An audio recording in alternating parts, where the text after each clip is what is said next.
बता दूं कि पहले हम सोच कर आए थे कि यार सिर्फ ये शो हम सिर्फ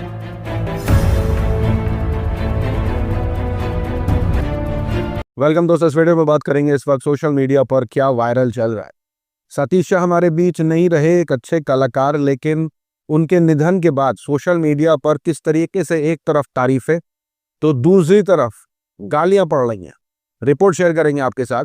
उसी के साथ साथ सलमान खान पाकिस्तान के अंदर आतंकवादी घोषित कर दिए गए हैं, पीछे की वजह आपके साथ शेयर करेंगे। और उसी के साथ साथ कंगना रनावत जी हाँ माफी मांगी है, किस बारे में, किस वजह से, वो आपके साथ शेयर करेंगे। और सोनू निगम, कश्मीर के अंदर उनका कॉन्सर्ट था, वो हिट हुआ कि फ्लॉप हुआ वो तो रिपोर्ट में बताएंगे ही, लेकिन जो कंट्रोवर्सी करने की कोशिश की जा रही थी वो समझ में आ गया सोशल मीडिया पर लोगों को। शेयर करेंगे छोटे बड़े अपडेट इस वीडियो में, लेकिन आगे बढ़ने से पहले आप सभी से गुजारिश के चैनल को सब्सक्राइब और ईद के लिए लाइक शेयर कमेंट करना ना भूलें। पहली अपडेट सतीश शाह के हवाले से है। हमारे बीच नहीं रहे एक जाने माने कलाकार, सारा भाई वर्सेस सारा भाई, मतलब कौन नहीं जानता उनको, लेकिन सोशल मीडिया पर यह चल रहा है कि सतीश शाह के अकाउंट से, ऐसा माना जा रहा है कि यह सतीश शाह का अकाउंट है। और हाल फिलहाल में सतीश शाह ने कुछ इस तरीके के ट्वीट्स किए हैं जहां वो बुलडोजर की कार्रवाई पर कहीं ना कहीं अपनी बात रख रहे हैं, जहां वो इंडिया के अंदर ही पाकिस्तान है वाली बात कर रहे हैं, जहां वो दिल्ली का मुख्यमंत्री कौन हो तो भाई नूपुर शर्मा हो वाली बात कर रहे हैं। यहां तक कि वो ये तक कह रहे हैं कि इंडिया कभी इजराइल नहीं कर सकता, यानी इजराइल की तरह नहीं कर सकता। क्यों? क्योंकि इजराइल सराउंडेड है दुश्मनों से, लेकिन दुश्मन तो इंडिया के अंदर ही है, इस वजह से इंडिया इजराइल की तरह नहीं कर सकता। यानी इस तरीके की बातें जो पूरा नैरेटिव सेट किया जाता है कि भाई देश के अंदर ही जो दुश्मन वाली बात कही जाती है, वो इस नैरेटिव के साथ चल रहे हैं और नूपुर शर्मा जैसे को मुख्यमंत्री के रूप में देखना चाहते हैं। अब सोशल मीडिया पर एक तरफ तो ये चल रहा है कि हमने एक डायमंड खो दिया, यानी तारीफें चल रही हैं कि एक लेजेंड डिपार्ट कर गया है, लेकिन दूसरी तरफ गालियां भी पड़ रही हैं इन्हीं ट्वीट्स को लेकर के। कई लोग कह रहे हैं कि उन्हें विश्वास ही नहीं हो रहा है कि कैसे ये शख्स राजू श्रीवास्तव के स्तर पर गिर गया, यानी एक अच्छा एक्टर, अच्छा कॉमेडियन, और कैसे अपनी आखिरी दिनों में इस तरीके की बातें करके अब वो लौट गया है और इनके इस तरीके के ट्वीट सोशल मीडिया पर वायरल हो रहा है। उसी के साथ साथ मध्य प्रदेश से मामला निकल के आ रहा है। मामला असल ये है कि वहां का जो लोकल बीजेपी नेता है महेंद्र नगर, रिपोर्ट के मुताबिक उसका नाम महेंद्र नगर बताया जा रहा है, कि कैसे एक किसान के साथ उसकी प्रॉपर्टी को लेकर के कोई मुठभेड़ हुई, कोई विवाद सा हो गया और इस हद तक बढ़ गया विवाद कि उसने किसान को अपनी थार के नीचे कुचल दिया। यहां तक कि उस किसान की बेटियां भी थी वहां, उनके साथ तक बदसलूकी करी। भाजपा नेता पर आरोप है कि मामला जो था वो पहले वर्बली हुआ, विवाद हुआ जमीन को लेकर के, फिर जब किसान राम स्वरूप ने अपोज किया इस प्रॉपर्टी को लेकर के, कोई विवाद को लेकर के, तो किस तरीके से भाजपा नेता ने गाड़ी चढ़ा दी, वो भी थार। एक और मामला हरियाणा के फरीदाबाद से निकल के आ रहा है, जहां एआई की वजह से एक भाई की जान चली गई। बताया जा रहा है कि राहुल भारती ऑनलाइन ब्लैकमेल का शिकार हो गए। किसी हैकर ने उनका फोन हैक कर लिया और उनकी तीनों बहनों की तस्वीरें हैक करने के बाद उसको एआई से ऐसा बना दिया, यानी अश्लील वीडियो बना दिया, अश्लील फोटोज बना दिए, और उन तीनों बहनों के फोटोज उनके भाई को भेजा, यानी राहुल को, और ब्लैकमेल किया कि 20,000 रुपए दो। और इस तरीके का इमोशनल ब्लैकमेल किया, इस तरीके का टॉर्चर किया कि राहुल को कुछ समझ नहीं आया सिवाय ये कदम उठाने के।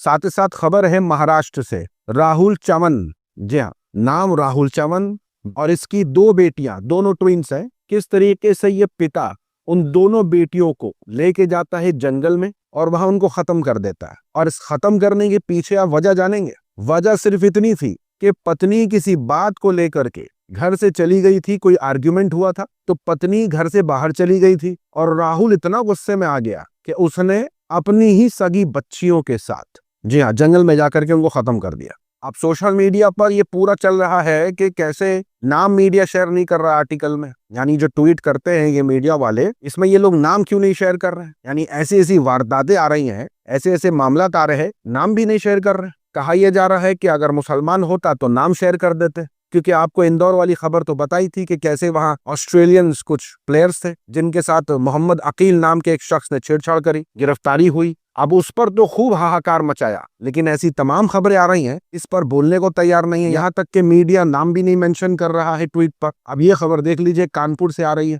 इस खबर ने तो एकदम हिला के रख दिया। कानपुर का 22 साल का LLB first year student Abhijit Singh, जी हाँ, एक दवाई दुकान जाते हैं दवाई खरीदने के लिए और उस दवाई के प्राइस को लेकर के कुछ बाताबाती हो जाती है। ये बाताबाती इस हद तक बढ़ जाती है कि जो फार्मेसी का मालिक है अमर सिंह और उसका भाई विजय सिंह, ये दोनों मिलकर के उस स्टूडेंट पर हमला कर देते। यानी वो 22 साल की दवाई लेने गया हुआ था, जिसने दाम को लेकर के थोड़ा कुछ कह दिया था, और जिस तरीके की काम उन्होंने किए हैं वो मैं बयान भी नहीं कर सकता अपनी जुबान से।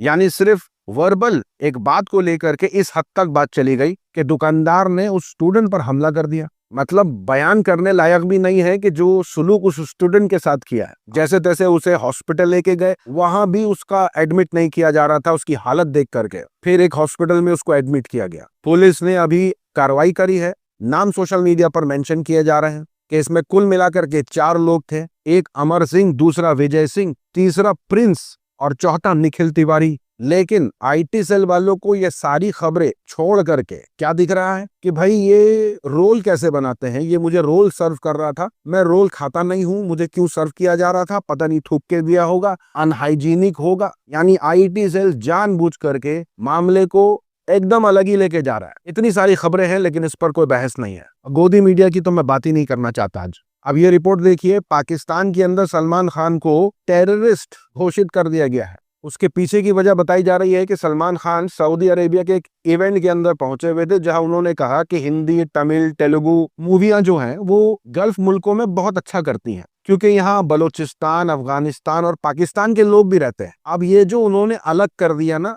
बलोचिस्तान और पाकिस्तान, इसको लेकर के बवाल मच गया पाकिस्तान के अंदर। सलमान खान को आतंकवादी घोषित कर दिया है, क्योंकि पाकिस्तान के हिसाब से बलोचिस्तान उनके ही मुल्क का हिस्सा है। वो बात अलग है कि वो सेपरेटिस्ट मूवमेंट चल रहे हैं वहां, लेकिन सलमान खान ने जब ये 2 अलग अलग नाम लिए, पाकिस्तान और बलूचिस्तान, इसको लेकर के पाकिस्तान के अंदर हाहाकार मच गया और पाकिस्तान के अंदर सलमान खान को आतंकवादी घोषित कर दिया। अब देखिए खबरें क्या है। केरल से खबर निकल के आ रही है कि केरल ने इतिहास रच दिया है। अब जो डेटा है उसके मुताबिक बताया जा रहा है कि Kerala is now the first state to eliminate extreme poverty. जी हाँ, और ये सिर्फ क्लेम नहीं है, ये ग्राउंड वेरिफिकेशन है, मतलब ग्राउंड लेवल वेरिफिकेशन हुआ है। केरला की सरकार ने 2023-24 में 64,000 से ज्यादा फैमिलियों को एक्सट्रीम पॉवर्टी कैटेगरी में आइडेंटिफाई किया था। उसके बाद उन्होंने हर साल free health care, ration card, pension scheme, livelihood assistant देना शुरू कर दिया और लगभग इसके जो बजट सामने आए हैं वो लगभग 1500 करोड़ से ज्यादा का बजट अलॉट किया गया। और अभी खबर निकल के आ रही है कि अब भारत का पहला स्टेट बन गया है केरला जो एक्सट्रीम पॉवर्टी से बाहर आ चुका है।